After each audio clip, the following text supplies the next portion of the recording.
Folks, welcome to the Texas Made Lifestyle Podcast. Podcast 1. Mr. Eric. Numero uno. Folks, we're here to bring you an inside look of the ins and outs of playing music in the Texas Hill Country. Texas and music is a lifestyle, right? It is. And between the Texas guy here and Texas guy here and me being a musician and all the things you do for Texas with your show, Cowboy Experience, it's actually our lifestyle. It is. It's a huge part. I mean, that's one of the biggest things that brought me back home was the music scene and the music here in the States. This is our first podcast, by the way. Yep, number one. So what we think it'll be the most is interesting. Yeah. I think there'll be, we're going to have guests on the show at times. We got a lot that we're going to do. Yeah. I think there's some good plans for covering some good material and some good information and keeping it interesting. And lots of behind the scenes stuff. You know, I'm going to make sure we keep people up to date in what's going on in my world. Because like I said, it's a lifestyle. You know, I play music for a living, but I also have a million other things I like to do when I'm not picking guitar and singing and trying to look cool. And Texas, this boy right here, Mr. Eric, he's got shows going on. Also, he's got his hands everywhere in the industry as well.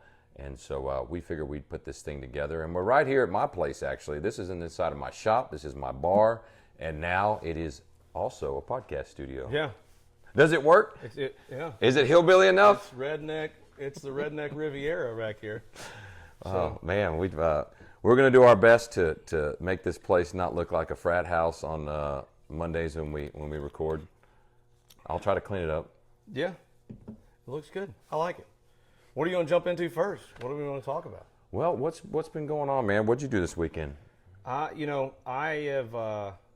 getting over this hill country fog, that I've had. For folks that don't know, Eric is from Texas, but he took a detour and had to live in other parts of the world for a while. And it's been but how long were you gone before you moved back to Texas? I was gone 16 years. 16 years. I moved out there because Peyton was 5, and I wanted to stay until she was... Your oldest daughter. Yeah, until she was old enough to take care of herself. So, by the time, maybe she was 5, so I was actually 18 years I was out there. But it was enough time for your body to forget the hellish conditions of allergies. It adapted to the Tampa mess. And you came from Dallas, though. I came from Fort Worth, So allergies are bad enough there, but in the hill country, it's specifically... It's different. Like the plague. Yeah. Like the 12 plagues or whatever it is, and... it's the price you pay. You were gone, and your body forgot about it. Yeah. And so for guys that, if you're listening, Eric came back. This is the second year, so his body finally got attacked. And you were down for 3 weeks? Yeah, three weeks of... We've been trying to have this first episode, this podcast, for 2 or 3 weeks now. Yep. And 2 days before, every Monday, he said, well, I'm going to try. And then the day before, he sends me a picture of him looking like death. Yeah. And we won't show those, though, will we? I don't know. You never know. We edit it in and edit it out. But I look a little bit like a wheezing, But you had it real bad. Yeah, you were on you weren't on a ventilator, but you had breathing treatments. Breathing treatments, and eventually antibiotics. The ivermectin, all that. Anything. Stuff. I broke. You waited too long. Yes, I waited too long, and it got too bad, and so. I only bring this up because people watching this that live, if you have lived or know people that live in Texas, especially the hill country, central area, they're just shaking their head, going, "Oh yeah. Welcome." Yep. But it will get better. Yeah. Over time, everybody says it gets better, and it's something we deal with on a regular basis down here, and even in the music industry, it's a big challenge, for a lot of you guys that are playing during this time of year to deal with that and deal with recording or performing live consistently, because a lot of the stuff here is still, there's a lot of good portion that's outside. And so you're standing out in this crowd. I mean, it's just if you gotta walk outside to load your gear. Yeah. I mean, people ask me what's the biggest stress I have playing music for a living. It's not being in the bar. It's not the long nights. It's not the whatever you'd think, the stress of trying to make a living. The biggest stress I have is trying not to get sick. Yeah. Because let me tell you what, as a working musician, I'm playing 180 to 200 gigs a year. I get sick probably 3 or 4 weeks a year from allergies. Just living in this area, which it's part of the deal. And I love it here. I'm living where I love, and it's my favorite place in the world. But the stress of trying to stay healthy, the stress of knowing you can't sing and you got to go to a gig that people already paid for, or they're expecting for you to be there, It is very stressful. That's my number one stress. Yeah. And I've got all these little techniques I do. I have to share some with you, but I always have all these techniques until I need them, and then I can't remember them. Yeah. You remember any of them right now? No, not right now. Because I just came off a bout of it about a month ago, man. Yeah. Well, the key is, number one, you got to drink so much water, man. Yeah. You got to drink water where you're peeing every 30 minutes. The only way to keep that stuff flushed. Anything that's anti-inflammatory, you got to keep the inflammation down. Lots of water. Anyway, and if it gets bad, you got to take some Allegra D or something, which dries you up and makes it impossible to sing. Yeah. It's one extreme to the other, but that's how we live here. So that was your life the last few weeks. The last few weeks has been very much a recluse. Not a lot of getting out, just taking it easy. So the week before I got sick, if I want to talk about that weekend, come on, was awesome. We went right outside of in Humble, Texas, out down there. I know where that is. And we went down to a horse ranch and did an episode down there. And got to ride Arabian horses and spend like 6-7 hours on horses that day. And I took Kippy, my little one, with me. And I've seen some a lot of footage from that because you've been posting all over Instagram. And the Cowboy Experience, CX Cowboy Experience, the Cowboy Experience, the Cowboy Experience on Instagram. Yeah. And folks, that's what Eric does and does a great job with his show. Now, how long were y'all down there on doing that horse riding thing? We were down there for just about, that was a day. It was a day and a half. About, I think it was a full day at the horse ranch. We were there at like 6 a.m. Yeah. Did the whole thing of getting the horses, feeding them, cleaning them. Oh, so they made you do the whole thing. It wasn't like you showed up. Well, I didn't have to, but you want to. Kippy wanted to be. How old is Kippy? She's 10. 10. So I have a 10-year-old daughter. Yeah, she wants to be a barrel riding. She wants to ride horses and like all that. So she was, Dad, we got to get there.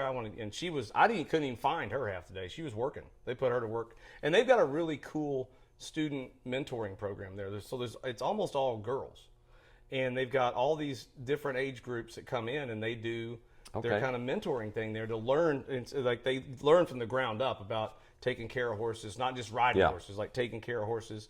And then eventually they do a lot of endurance racing out of that place. So they train and learn how to do all that, which while we were there, we met Miss Harris County, who's now in the running for Miss Texas. Oh, cool. She rode with us that day, and that's one of her things. She does endurance racing. So how many hours were you in the saddle?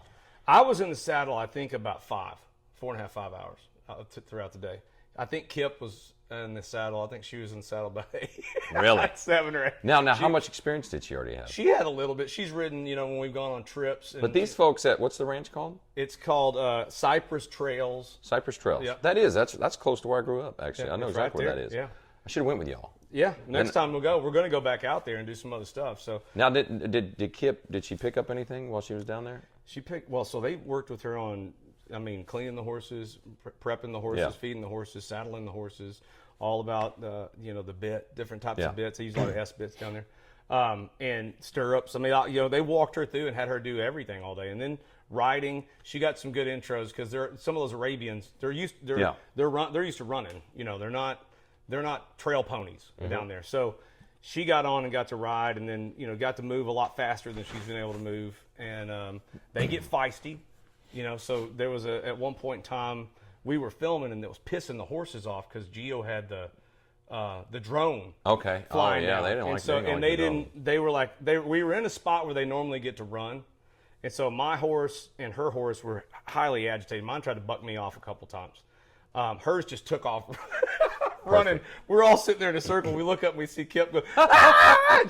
And this horse just took us. She stayed on, so she got kind of trial by fire. Hey, she held on, did a good job, and I was proud of her. And it scared her, but it scared her in a good way of like just being. You got to respect the animal still. They're still a very large animal you're dealing with. So no matter how well they're trained and things like that. So she had a good time. That was a fun trip. We had Kate Watson, who's a country singer. Okay, yeah, absolutely. Here in Texas, and now did she have? She's part of that ranch. She was. So we were doing an episode with her. Yeah, okay. And, so y'all she went was out there and coming did on, that. So we invited her to come ride with us. She rode. She rode with us, and right. She had a good time. She's ridden quite a bit, so she's an experienced rider. Her boyfriend, or now fiance, is. I think he's a cowboy and MMA. He's one of those guys, a little bit of everything. Yeah, He's done it all. So she's gotten to ride quite a bit. So she had fun, and then we stayed on the ranch and did her interview there, and she performed a song for us. Oh, that's cool. While she's there. When does this all come out? Is it already put out? Both those episodes are out. They just came out. On your YouTube channel. On the YouTube channel. Yeah. Awesome. So she's doing really good. Really cool girl. Like her dad got to know her dad a little bit, who helps her write her music. So which I thought was really cool as a dad. That's cool. A dad and daughter kind of writing. Yeah. So he is the music pastor at the largest cowboy church in Texas, over in Montgomery. What's the name of it? The Cowboy Church. The Cowboy Church. Like it's the largest. They get to call it the. Yeah, they just got the. It's like the Lord. And so he does the biggest one out there. Yeah, he was. So we got to meet him. We're going to go do an episode at the Cowboy Church, and that's the one that like a bunch of these guys go to. A bunch of these big wigs in Texas go to. It's like the largest one. So we're going to go down there around Easter time and do a special show with those guys.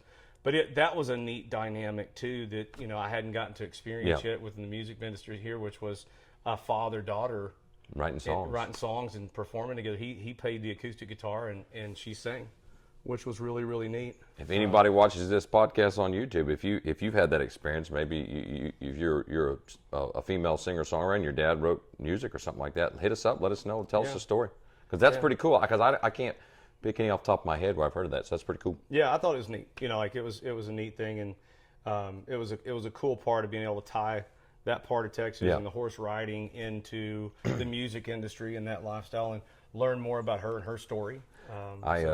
It's good. I grew up, my grandpa, amongst other things, he always had horses and trained his horses, and I'll never forget one time.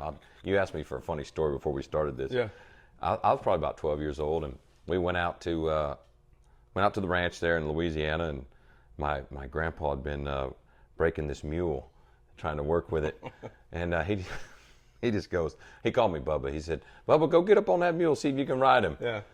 And as soon as I jumped on there, he cracked his whip, wham, and that thing took off and started jumping and running, and about killed me, because there was the fence and all that right there, and it about ran me in there and crushed me, and my mom just happened to be there. And she let him have it. It was. Oh yeah. They still talk about that story. I bet. I wish it had been like if it had been like nowadays, we'd have probably had a camera or something on it. Yeah, that would have been a great. That would have been a great. As I'm scared to real. death. Yeah. Kid taking off on a mule bucking. Yeah, man. Those things, when they get fired up, they'll just run through stuff. Oh, absolutely. They don't slow down. I thought for sure I was going to maybe die, but I just tried to hold on. And if I'd have let go, I probably would have. But anyway, Mom was pretty upset, but had good times riding with my grandpa. So we'd go trail riding and stuff like that. Yeah. But, he was in Louisiana, you said? Yep, Louisiana. What part? Right outside. This is my mother's whole family. They're out that way, outside of Alexandria. Okay. Yeah. Kind of east of or west of Alexandria, out in the middle of nowhere. Of course, nothing's really middle of nowhere anywhere, but back these days, I mean. But back then, it was back in the woods. Nice. So I had a lot of fun growing up around there. But anyway, man. So did you do a lot of horse riding growing up? Just when I was over at my pawpaw's, yeah. He always made us. No matter what, we had to go riding a little bit. Yeah. So you called him Pawpaw? Yeah, Pawpaw. I called one of my Pawpaw Woodrow, man, and Pawpaw. Yeah, man, we had to go riding and stuff, especially on Sunday. A lot of times, if you were over on Sunday after church, he'd get the horses out and hook up to his buggy on one of them and go riding around. But always a good time. Miss those days. That was a good memory growing up with around livestock and horses. I don't do anything like that anymore. Yeah, you're too busy. My mom always jokes. She says, because apparently when she was a kid growing up out in the middle of nowhere out there, they didn't have. She had to ride horses. They had stuff they had to do. She had to ride a horse, and then she'd have to go on all sorts of stuff. And I'll never forget when we were kids one time, probably a little bit older. Someone was charging for horseback riding. You go somewhere you want to ride horses, and she goes, "I'll tell you what." She goes, "I would never pay to ride a horse. I had to ride a horse so many times as a child growing up, and she didn't like it." Yeah. And she said, "I'll be damned if I ever pay to ride a horse." Yeah. Well, when you grow up riding them, I'm sure you have a totally different perspective. But anyway, folks, this whole podcast is our lifestyle, and that's you doing the Cowboy Experience podcast and me playing music. I didn't play any music this weekend. Yeah, I was gonna say, did you play? I didn't see anything. No, man. I had a rare time where I had a whole week off, and of course, I play every Tuesday night at the Broken Spokes. That's what kind of keeps it all rolling. But I had the whole week off. We played Tuesday, and then I don't play till tomorrow. So, but that was okay, because here in Texas we had a polar vortex hit. on Wednesday through about yesterday. Yeah. So I'm kind of glad I didn't have a gig because it'd probably been tough getting people out to, especially on, what was it, Wednesday, Thursday, and Friday. It didn't even come above freezing hardly. So no, it was, and at night it was in the 20s and stuff. Teens even, it was out here and dripping. But so it was kind of, if you were going to have a whole week off, It's a good week to do it. It was a good week to do it, and I'd like to say I caught up on a lot of my projects around here, but I didn't, man, because it was so cold. I didn't want to be outside messing with stuff, fixing nothing. I did get the new slide gate motor on, though. I saw that when I came in. Yeah, man. Eric pulled in today, and I opened the gate. Yeah. So boom, we're in business again. Fancy. Yeah, I it know. was like I pulled up and it opened right there. I felt important. You thought maybe it cinched you. I honestly, that's what I thought. I was hiding with the clicker. Yeah. That's great. But it worked. Hey, it worked. It works for now. Hopefully it keeps working, but it's pretty good. But what did you have to get out there and weld on it and everything else? Man, it was everything it was a disaster, but it got done. Yeah. The dangers of, because those fingers got to stay. You got to keep those fingers healthy and secure. Out there. Man, I don't ever think about that. I know people talk about that sometimes, but I'll be over messing with something, have an angle grinder out or something, and you just take care of business. Then later you're sitting around and you're like, damn, man, if I cut my damn tip of my finger off or something, I'm screwed. Yeah, like it's going to mess you up bad. But, I just don't think about it. But you just got to be careful. No Hans Pils beer until after you're working that stuff. Yeah, then you can have as much as you want. What's going on this week, man? We've got, this week's got a few things we're trying to get done. Now that I'm, officially back on track, so we had to put a lot of stuff on hold just because I didn't know when I was going to be feeling better. But we got a couple of episodes we're knocking out with a couple are with musicians. We're going to head out and do Taco Tuesday, like our little Taco Where's the Taco Tuesday tomorrow? I think we're going to hit Veracruz down in Austin. You've done that one before? Not on the show. I've had it. Oh, Veracruz is great. Yeah, but I haven't put it on the social media. So it's a safe one, right? It's a safe bet. We know it's going to be good. I got to do one of those with you a couple weeks ago. That was one of my favorite ones. You actually did really good. I want to do more of those. Well, okay. We can make you a regular on the He bought me the tacos, too. I had to pay for it. I said, I'll come talk about them. Yeah. Get free tacos. Hey, free tacos and, hey, good company, right? I mean, we may have to incorporate that into a Monday Something tacos. And we'll call it Taco Tuesday when we put it out. Put it and we'll eat them here and post it on Tuesday. Hey, I read this today. Do you know what the official snack of Texas is? Is it tacos? No. Oh. Tacos aren't a snack. I mean, they can be a snack, actually. I ain't gonna lie. I've gone out before and been gone out at the ranch for a few days, and we just keep tacos all the time to snack on. But the officials, I read this this morning. The official snack of Texas. How many states have an official snack? I want to know. Can we look that up? But anyway, let me see. The official snack of Texas is tortilla chips and salsa. Oh, that was going to be my next guess. That's not a shocker surprise. No, it's not. It's perfect, and it's true. Yeah. It's dead on. I don't know what people do in other parts of the world in the country, but I know around here, man, everywhere we go, we have tortilla chips and salsa. And actually, I usually keep a bag of tortilla chips under the bar here. They're right here. Oh, they're right there. Yeah, there we go. All right. You got them right there with some almonds. Some almonds. Yeah, okay. Going healthy on us. Yeah. No, I don't see any salsa. But it's funny. Like, it's in the fridge, man. You were talking about me being gone for a while, right? So one of the most irritating things, outside of the fact that I couldn't find any damn Texas music, right, was trying to find Mexican food. Oh, man. It was absolutely awful. And I had to teach my wife, because she's not from Texas, the indicators on whether you're in a good Mexican restaurant or not. And the first one was, if they charge for chips and salsa, that's not going to be very good. Leave. Yeah. Can you understand the whole menu? Yeah. Hey, but let's clarify though, man. There's Mexican food and Tex-Mex. Yes. Two different things. And they are two different things, and we're very fortunate here in the Austin area where you can find both. Oh, yeah. You can find the best of both. A lot. You got even some good Cali Mex here. Yes. That you can find some good stuff. So it's definitely, there's a mix of that stuff that's really good. I looked up the. Does any other states have an official snack? Yeah, so they do have some official snack. Tell me. Illinois is, it says popcorn was designated the official state snack. Indiana in 2021 recognized popcorn. Oh, man, come on. Yeah, come on, these guys. are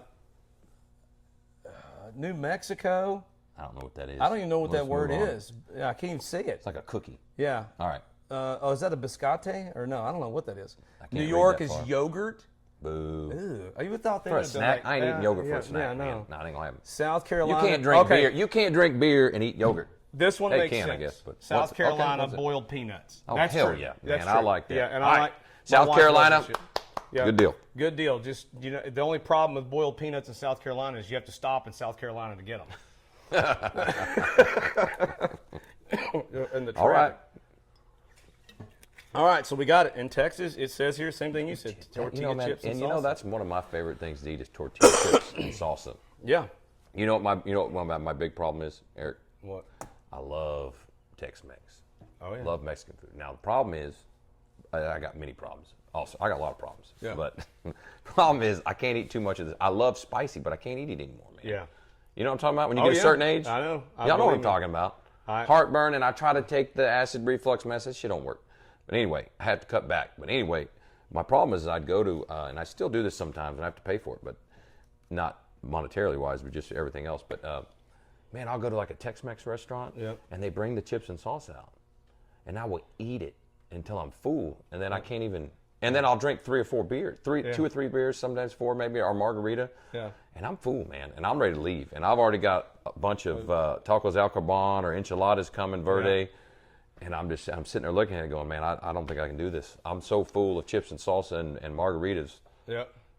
I have a lot of fond memories of growing up in Texas, and parents taking me to eat Mexican food and getting yelled at because we would Eating do that. too much of that? Eat too much chips and salsa and Dr. Pepper. Yeah, but at I that feel point in like time. we could look this up, but I feel like chips and salsa would kind of cover a lot of the food groups and things you need. Could you live on chips and salsa? I mean, you've got the corn, Yeah. and then you've got tomatoes and onions, and depending on what else they put. I've lived on it cilantro. before for about 2 days straight. How'd you feel? Not great, but it was fun.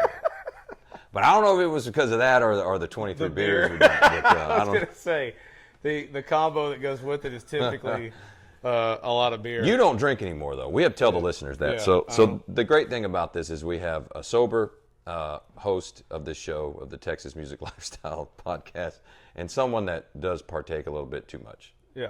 Well, you're working on a sponsorship. I know, man. Yeah, I know. I look at that as you're investing in you're investing in yourself.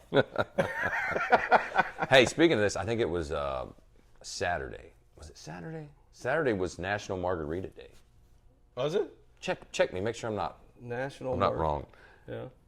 Because I made 2 big badass margaritas, and I could have swore they said it was National Margarita Day, but I might have been wrong. Let's see. February 22nd. Boom. You got it right. Man, I had a good excuse to Chat make those up. GPT. Man, I like to make my own margaritas. Man, my wife's gonna be pissed because she's been sick too, and her favorite thing's margaritas. Well, I mean, that was the official Yeah. National Margarita Day, but we can have Margarita Day. Well, it's chips and salsa margaritas and beer Margarita can every be day. all the time. Every day. It's actually one of the freedoms that we get to exercise here in Texas. If I could find a good something or another I could take so I would not get acid reflux and heartburn, Yeah. I would pay a lot for that, and I would eat chips and salsa and drink margaritas and beer every day. Yeah.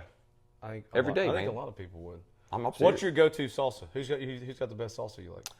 Well, at home, Yeah. man, then this stuff's affordable. This is stuff called Joe T. Garcia's. Oh yeah, Joe T's. Oh man, yeah, it's got perfect spice, chunky, Yeah. like stuff like that. But there's man, I got friends. I'm pretty sure you do too that will make homemade salsa. Oh yeah.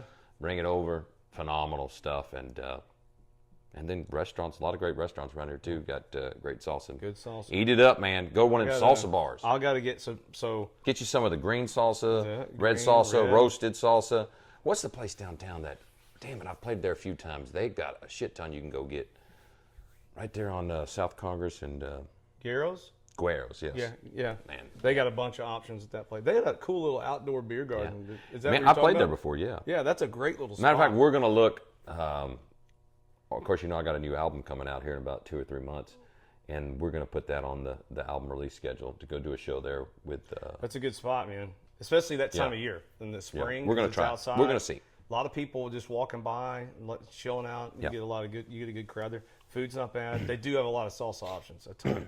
Tam, my wife makes really good homemade salsa. Really? I'll have her make and bring you some. Oh shit, yeah. She had to learn because of being out there. We should incorporate. She had to learn all. We should incorporate chips and salsa on the show. Yeah. Though I'll say, well, how much of the show sounds like us I'd crunching? say I don't know if people we're gonna watch. I mean, we're gonna get people to watch and listen to this podcast, and I don't think they want to listen to us crunching chips. But we can You look never at know. it. There's all that weird stuff now where people like that sensory stuff. Where they like Maybe listen they to like people it. tapping Are we on onto stuff something? I mean, maybe just having a whole show of us crunching on chips. We will bring 10 varieties of tortilla chips, and you've got to guess from the crunch. Yeah, all our listeners are like fetish people. Tortilla fetishes. Okay, we're going off the rails. But so it's good stuff. Well, we might actually set a record for talking the longest about tortilla chips. Yeah. But, anyway, folks, my gosh, I'm hungry, man. I'm hungry now. Go get something to eat when we're done. Something with tortilla chips. There's a lot. That was, I tell you what, like that's the other thing with the lifestyle here. Like I'm moving back and getting to be able to get into the food scene, and we live in a very unique part of Texas for that. You talked about the downside with the allergies and stuff, but one of the upsides is the music, the culinary arts, and the culinary arts around here. Man, I've lived in the Austin area for almost 20 years, probably 19 years. Yep. Man, it's tough.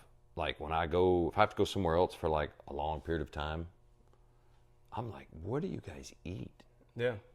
You know what I mean? Oh yeah. And it's not just the restaurants. We got grocery stores here that are just in a plethora of badass food. Yep. You know what I mean? People that are foodies everywhere. It's great. I know some people get off the rails and get snobby with their food. I try not to be that way, but man, you don't realize it until you go somewhere else. Yeah. I mean, granted, I've been to other cities like San Francisco and stuff like that where the food is just amazing everywhere. But dude, we got it going on here in Central Texas, man.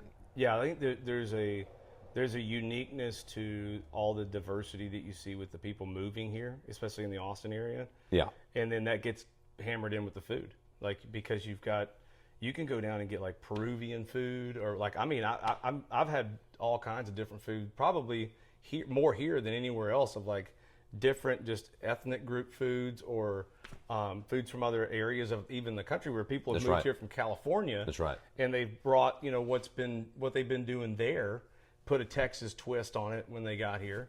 And I mean there's some phenomenal places to eat here. That it's not all barbecue and tacos. Like That's right. It's a big mix. You can get some really good stuff. People want to get, when they come here though, they want to eat Tex-Mex and barbecue. Yeah. Where's your go-to barbecue place? Man, it's tough For dude. you. It's I mean, tough. there's a lot of good ones. I just didn't know what your favorite is. I've got about 3 or 4. But I'll tell you something. Being in the music industry, we do lots of private parties, weddings, corporate events. And 75% of the time, guess what they have at these events? Barbecue. Yeah. Barbecue. So I get it way more than I should. Yeah. Actually, I get burned out on it. Matter of fact, sometimes we'll go to these events and a lot of times I'll have it in my rider that we need this kind of food or something like that. But most of these, man, they're bringing in barbecue and everybody's excited. And me and the guys are like, man, this is like our 3rd event this week. We've been eating barbecue. It's like, dang, no. Actually, man, my favorite place, and this is just locally, and it's in Dripping Springs. It's called Pigpen.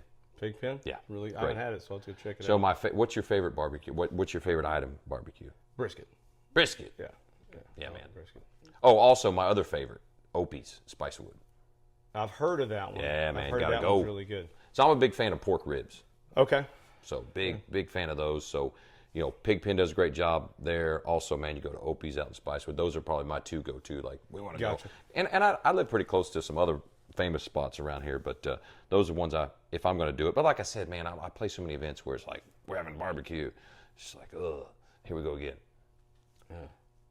But sometimes you have to put that in your rider. Like, can you guys give us anything else? Like, we want sandwiches or something. Well, can you imagine eating like a pound of brisket and be like, all right, now we need you guys to sing. You guys get on stage and sing. We're like, man, we're like going to sleep. But sleeping our way through the.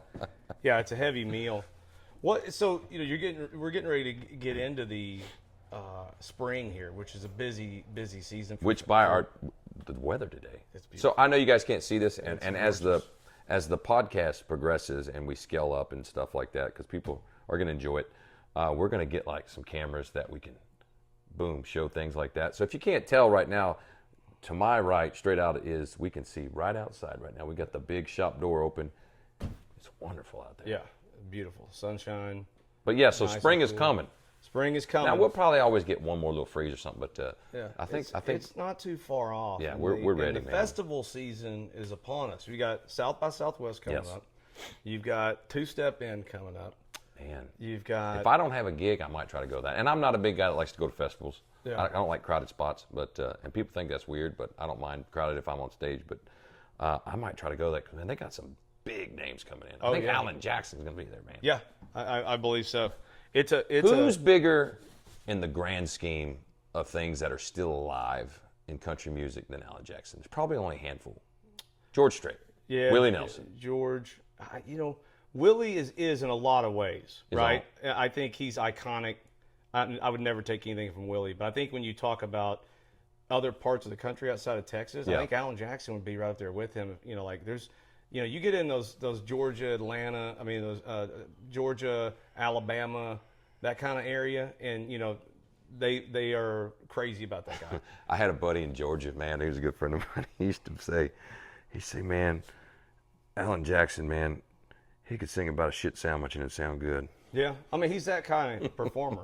Sorry, Yeah, they might edit that out, but No, anyway. shit sandwich. That's is what I got. podcast, man. That's We can podcast language. It's good old Texas. so we got George Strait, We got George. and there's lots of great upcoming artists. There's lots of established artists, but like I'm talking about, if you put Alan Jackson right now, is there anybody bigger than Alan Jackson from a grand perspective, like of an entire career and what they brought to country music? Not to mention, even without mentioning how he stayed traditional. Yeah. And stayed country. I think him and George. Yeah. Him, George, and Willie. Are the ones that have stuck to their guns. Willie's got the most diverse portfolio Absolutely. of music and Yeah. songs and collaborations. But yeah, if you go to like just classic country, I think those two guys. If you guys are watching this and you come up with something, which we Yeah, might come there up, may be somebody- let us know, man, because so Alan Jackson's going to be at the Two-Step In. That'll be good. That's in Round Rock, Georgetown. Georgetown. I think it's in Georgetown. That's going to be a big It's one. a huge deal. Shit, last year And I they had think Hank Jr., man. Yeah, and I think Beth and them go out and do the dance Yeah, stuff out there, doesn't she? From Beth Dance in Coffee Austin. would dance off. She'll be out there doing some dance stuff, and She's been jamming. yeah, man, Like she she's stays had a lot busy. going on. Yeah. If y'all don't know, it's Dance in Austin. If you've never taken a look at that, Beth Coffee, who's a friend. She was of a ours. lot of my music for most of all her stuff. Yeah, it's she awesome. does. She teaches dance, country western dance here in the Austin area, which is a huge part of the music scene here. Yeah. It's the dance. But she's done a lot of cool stuff lately. She's been on the Today Show. Yeah, she's she's also had a Austin Monthly. Yeah, man. She's gearing up for that. Me and Herb got an event we're doing together here in about a week or two. So Okay, we cool. do a lot of events together where she'll come in and teach lessons and we'll play the music. Like at a private event. Private events, yeah, absolutely. That's good. So, do you prefer? I know you love just playing in general. It's what you do. Yeah. But do you have a preference on like private events or quote public events? Like, what do you have a preference on which ones you enjoy more? Well, if you're wanting to hire me for a private party and pay me what I need to get paid, that's my favorite. Yeah. But if you want to bring me to a public event where people are going to come and listen to me, that's my favorite. Okay. Gotcha. So they're both your favorite. I make a living at this, man. Yeah. It's got. Well, but they are Well, a little bit different, look, right? here's the deal. It just depends, man. There are some places I play, public places, obviously Two-Step and Tuesdays at the Yep. Spoke. Yep. Man, we got a little joint in Cowtown up there in the Stockyards called Little Red's Longhorn Saloon. It's slammed badass every time we go. And, of course, kicking up in March, that's your town, Yeah. Fort Worth there. Yeah, you got and Longhorn. Yeah. It used to just be called Longhorns. Okay. Before it was Little Till Red. Craig got it. Little Red Craig is his Yeah, name. and then it been bought out. So I was up there not too long ago, and I always go back and reminisce. And, About the dirt parking about lot you get in a fight with? the fight dirt in? parking lots and fighting up there. And my favorite memory of Longhorn is still, this would have been in the very early 90s. Was back in Northside or Cowtown. Tell me. Was not what it is today. It's very yeah, nice today. Yeah. It's there's a nice mixture When of did people there. when did so like I just got done reading a book that this guy wrote that was a cattle trader and he started in Fort Worth back in the 50s and 60s talking about how rough it was and that was a rough place. Yep. When did it become like it is now. Where I mean, it's a little crazy, but it's like It's safe. pretty now. It's a tourist thing. Yeah. When did that start to make that transition? I think that happened in the later 90s. Later 90s. In the late 90s, they started to try to make a turn. And that's when they really, Fort Worth in general. Yeah. The Bass Brothers bought out most of downtown. That's right. And reconverted redid it all, yeah. Moncriefs and fixed, downtown Fort Worth because it was rolled up at night. Nobody go down there. There was a bunch of homeless people and there was a bunch of crime. And then, Cowtown was just cowboys. You had Billy Bob's that people would come into for shows. And then the rest of it was a bunch of rednecks down there. And I mean, like I was saying, my first memory of that place was we went down and we parked and I'm walking up to those. It used to be swinging doors in the front, right? And I'm walking up and there was cars parked in front. They used to let cars park out front, right? In the street, right there. On Exchange. On Exchange. They still do it in front of Little Reds. They do still let them do that? Okay. Oh, yeah. If I get lucky, I get a spot right in front. I walk right up, and as we're walking to take the first step in the street, a fight rolls out of that place. No shit. And I see a guy pick a police officer up and throw him over the top of a car. And you're like, this is where I'm going. And I'm like, I'm going in this place. Me being like I was at that age, I was like, oh hell yeah, this is it. This is where I'm gonna be every weekend. And we got in more fights in that alley behind PRs and man. And I park back in that little dirt parking lot behind the Longhorn there if I can't get a spot on the street there. But I can imagine it get a little rough back in there. We got in because it's secluded, man. I bet you can throw down a little 4-on-4 or something like that. I mean, the cops didn't come down there a lot back then. Like they didn't want to mess with it. It was too rough. And they had other stuff, and it was just too out of control. Like they'd come down there, but they knew what was going on. They kind of let a lot of it go.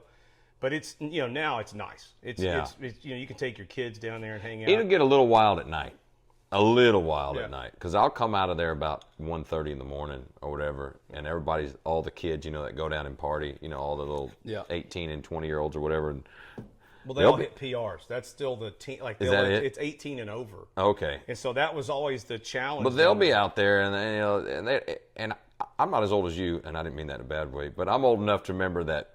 When I first started going out drinking, there was full-on fights everywhere. Oh, yeah. And you don't really see that anymore. No. So, the kids are but you'll see some kids bowing up and here and there, and there'll be cops everywhere, and there'll be the occasional girl that's puking on the side of the street, and then there'll be like some young kid in a pickup truck just doing a burnout. Which is kind of cool, man. I did that when I was there. And they still do that down there, like the drive-through. Yeah. You got to be singing. Yeah. They got the cars. That's old school. You don't see that a lot anymore. No, but they do that a lot down there. Except for nowadays, I think the kids they put the lights underneath. Oh yeah, they got like a squat on the back. They got them which I don't all understand. done up, dude. But they're all hydroed out and pulling through. But anyway, that's that north side. But you've got some DNA, some blood in that. They're literal in that dirt and the sidewalks around there. There's some DNA down in that. We can get forensic files and trace you back to. I used to joke with my son like, "There's a plaque back there somewhere that has my name on it." And so, but there's a lot of good memories I have down there too. It's just like I had buddies that were musicians, still musicians. They chose not to be professional musicians, but. Growing up down there and being able to go down there and renting out the top room at the White Elephant. Yeah. And I have memories of buddies of mine playing up there when we were like, 18. White Elephant's a cool place. That's a really cool place down there. Cool so joint. it was part of Texas history right there. Yeah, man. White Elephant and Longhorns. You brought up Joe T. Garcia's, which is right around the corner. That hot sauce you like, or salsa you like. I do like that salsa. Yeah, they got good salsa. But those are great memories of great places, and I'm sure playing in those places. You get a different perspective. So you were asking me private parties and public events. So I do a lot of both, because I'm a working musician. I got to make a living. I can't just play public stuff, but and I enjoy it. And like I said, I got Little Reds up there in the Stockyards, Broken Spoke every Tuesday. Another gig I do regularly is Lukenbach, and that'll start up in March. I'll do once a month out there, and it's a daytime deal, and it's touristy, and I love it. And so yes, I've got these public events that are just fun. And then I've got private events that I'll play that are just an absolute blast. Yeah. The private events, you never know. You roll in and you're like, okay, a lot of times you're just background music. They're hiring you to give a vibe to their event, but you're not, you're not the main thing. So a lot of times you're like, oh, we're just going to kick back. Let's be quiet, do our thing. We're going to get down the road. But then sometimes you'll play a private party and you're like, damn, these people are crazy. And Yeah. you have a lot of fun. So Well, I'm sure you get it's hit or those miss. guys- You know, sometimes the privates are more fun. Sometimes the public ones are more fun. Any Obviously. wild, Yeah. like anything wild from a private event? I know you don't want to share whose event it was, but I mean, I know there's like some of those things they get turned. Like like it's They will. They will. And nothing off the top of my head. I'll write down some stuff and talk okay. about more of that next time. The DNA. I just remember being at some of those things. Like I wasn't playing, but being at some of those private events. Some of them and get you're like, wild. Some of them do get wild. Crazy shit that goes down. We at see some it. of those parties. I don't know if doing this for so long, I don't know if I've become numb to crazy and weirdness. But Yeah. like, people ask me all the time, what's the craziest? What's the craziest? And I have to sit there and think, because it happens damn near about every other gig. There's something really stupid or crazy that happens. Yeah. And I guess I'm numb to it after 20 years. Well, I guess it's 20 true. something years. It's your I'll normal just sit there and environment. just keep singing.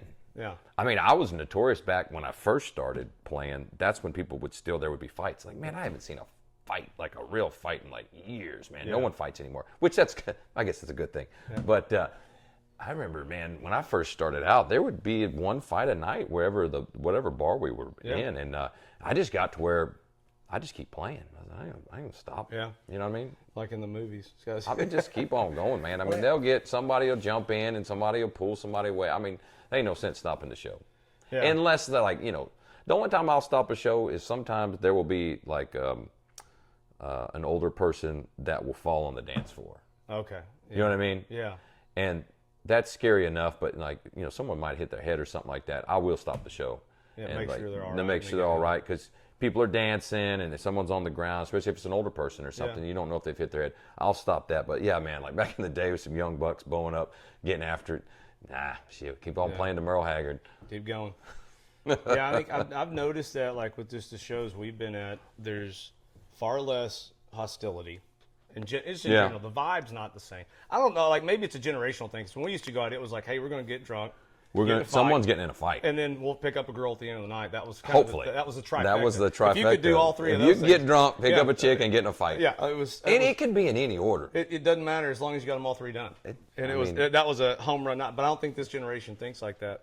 But I have noticed that even in when you said that, it made me think of a show I was at with down in Green, or towards Green. We were down at the White Rock Amphitheater. Okay. Yep. And it was last year. It was hot, and Parker was playing, and it was people kept falling out. Like so hot. It was so hot there. When was this? This was August. It may have been either. I got to go back and look at when it was. I don't remember. It wasn't August. I think it was either September or June. Or Oh yeah, dude. It can still be brutal in September. But we had floated the river. Yeah. And then everybody down there. That's pretty much what everybody does during the day. They drink and float the river. Drinking in the It was sun May. all day. It was like Labor Day or whatever that is. Whatever, it was a holiday weekend like that. which is like end of August, early Yeah. September. There you go. Early It was September. early yeah. September. When it is literally brutal, It's like hot. 105 Yeah. every day around it there. It was okay. It wasn't like as hot as it normally was. But I mean, people were dropping like he had to stop the show probably 6 times, and literally stop the show and be like, "Hey guys, Wow. we got to get People just somebody down dropping here. out. We Get gotta some somebody ice on down." them. Yeah, they were having to haul them out of there. So and most people don't realize as a musician, you're having to deal. Because you've got a front row view of kind of what's going on out there. So you've got, and ultimately, I guess, it's kind of a responsibility to make sure at least people are okay, or the people that can help them know, hey, we got a man down over here that fell down or whatever it is, and so that's most people. I didn't think about that until I saw that happen a few times. I was like, man, these guys are dealing with a lot. It's hard enough to play and get up and entertain everybody. Now I got to be a paramedic at the same time. I did back in, when was it? A few months ago. I had 2 shows in a row where like an ambulance had to be called. It was crazy, man. Yeah. I stopped both shows, and especially if there's paramedics there, shows stop. Yeah. It's done. I mean, we're going to come back and play, but like it's break time. Right. We want to make sure like everybody can hear and everybody's aware of what's going on. But then when people do what they're supposed to do, we get back to it. Yeah. Hey, before we go too much further, I want to thank Phoebe. She's producing the show. Yes. You can't see her. She's behind. She's behind the. She said she was going to try to keep us on point when we were first talking about doing this podcast, and I said, Phoebe, I'm going to try. I'm going to try so hard, but once we get to BS, and I don't know. We may be way off. I don't know how far off course we are right now. How are we doing on time? Doing good. How much longer we got? Depends on how long you want to go, but we're at 45 minutes right Oh, well, time flies. Good Lord. I told her, I said, we always try to keep this podcast at an hour. But I said, you never know when we start bullshitting. I know. Well, there's so much to talk. There's just so much to Dude, talk hold about. on. I got to get a beer. Ugh. Uh-oh. We hit the limit. Good deal, man. Hey, man, we made 45 minutes into this. 45 minutes in. Man. I wish I could give you a beer. Hey, it's all right. As I tell a lot of people, I told you about the fighting part, but I drank my share. You drank your share. I haven't drank anything in about 18 years, and I still haven't found anybody that's caught up with me yet.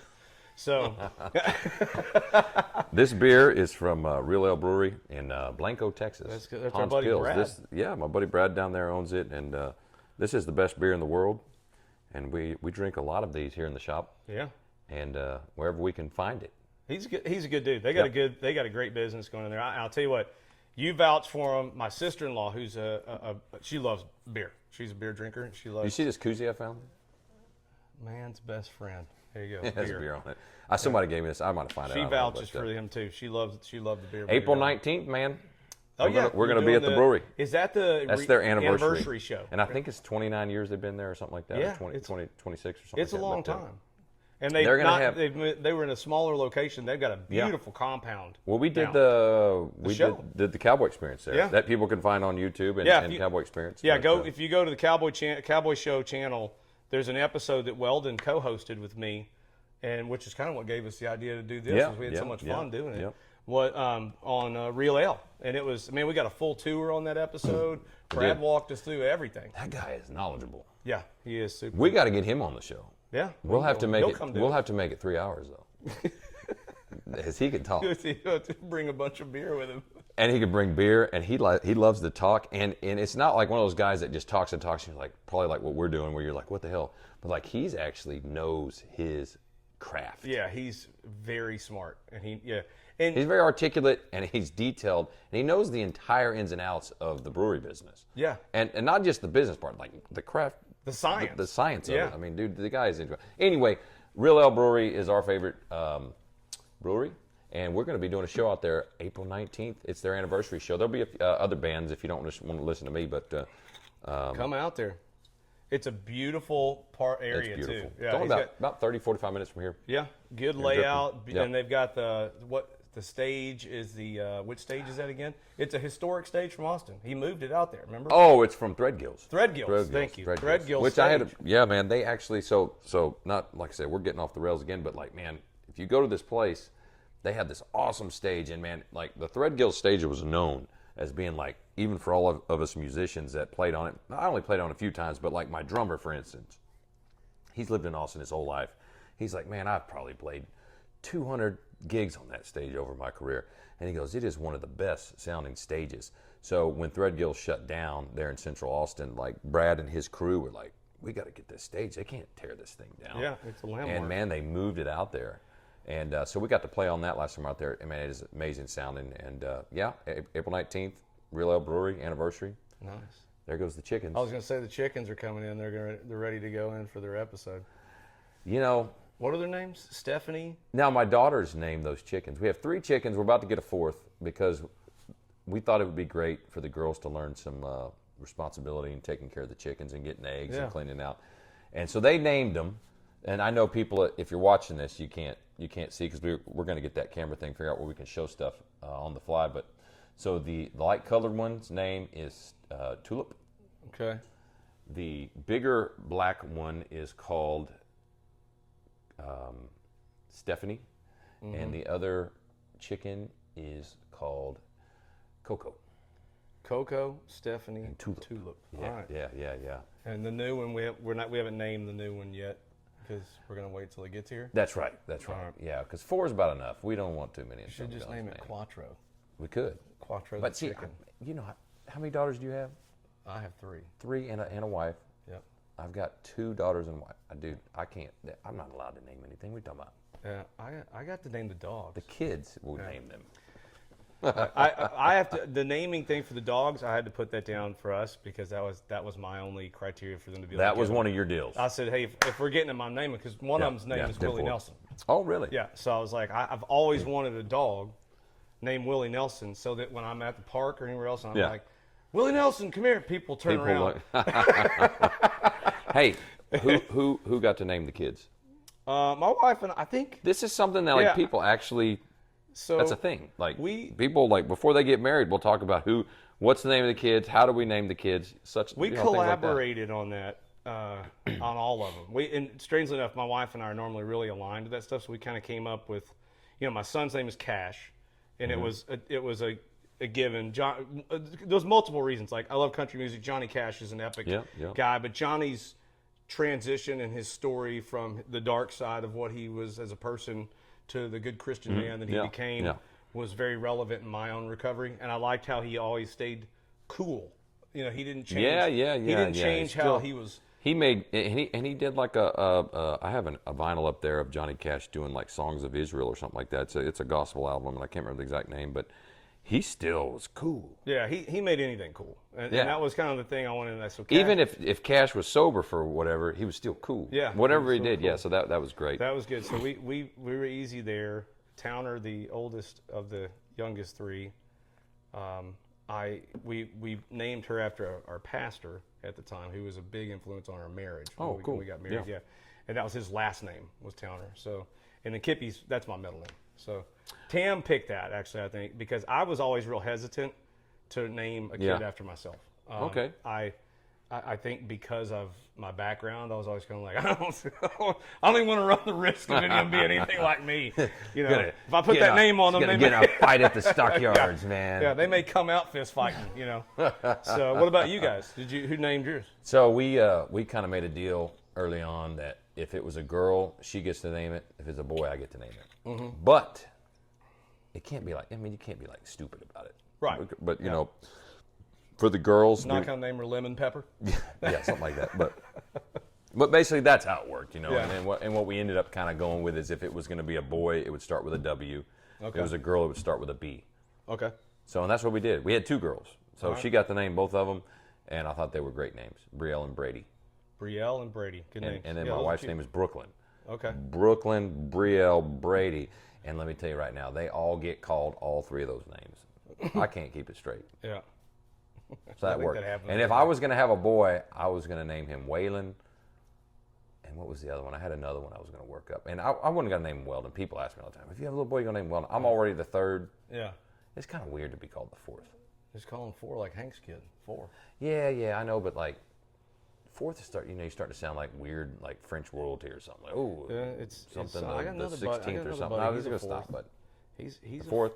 He doesn't go by four though. He goes by his legal name. I wasn't going to do it, but anyway. But they didn't matter because we didn't have a boy, but and it's fine. And for people wondering, no, I'm not having any more kids. So there's going to be no Weldon Henson boy lineage takeover. Nope, not going to happen. All right. I'm serious, man. I'm definitely done. I don't have any more. Like I said, my oldest is 24. Peyton, I left her out, but she and her mother and I. What are you doing this week, man? So you said. So the rest of this week we've got to lock down some times with, and Phoebe, keep me honest on this. Was it Paige Plaisance? Paige is going to do the show. She's a country singer here. I've seen her name. And so matter of fact, I might have done a show with her at the White Horse. She does White Horse some. She's been around there. She's done some stuff with, recently. I think she played with Corey and those guys and Aaron the other night at Sage. I think it's a bunch of, no? I don't know, one of those spots. But she's going to come on the show. Is that it this week?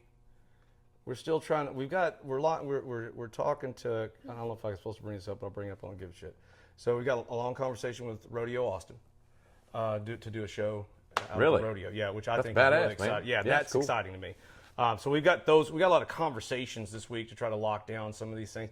One of the things that has been really cool here has been how open and willing people are to either be on the show or support the show. That's right. And that part has been, like even when we're talking about Brad over at Real Ale, like he treated us like kings coming over there. Like really did. We walked in, he had a whole day set up for us. And I got to drink a lot of beer that day. Yeah, and then you ended up doing a show, and then you got another show. But it wasn't, and he's just one example. But it's just been so nice meeting in the music industry portion that I'm so in love with. has been so welcoming Yeah. and open arms of like, yeah, we'd love to be on. Yeah, and but share and everybody talk. likes you, Eric. That's fine. Well, I, mean, I don't know if that's it. 'Cause, Eric's a cool dude. I appreciate that. Well, that's why I'm doing a show with you. You're a cool dude. We're gonna bro out here.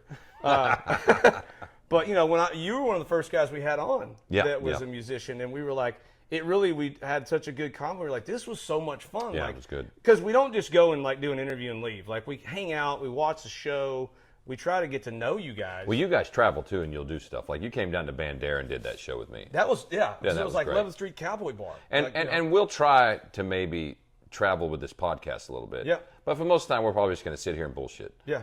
But we're really actually going to try to bring you some news and stuff like that. And matter of fact, next week, I was gonna say you got next week we're going to have our first guest interview.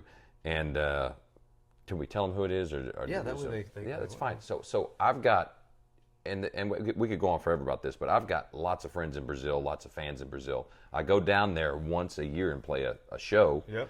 And I've got a buddy down there that has a band, and they're going to be here next week. Nice. So you'll get to meet them, Yep. and we'll bring Didier on, who is the leader and my good friend who runs the band Bastardos Country Rock, as I'm wearing the hat everywhere because I like them and the hats looks cool. But Bastardos? yes, Country Bastardos. And anyway, they're going to be here. They're staying here at the compound for the week they're here. I got them a couple gigs in town. Oh, nice. Matter of fact, they're going to play. So next Tuesday, March 4th, we're going to celebrate 15 years of Two-Steppin' Tuesdays at the Broken Spoke.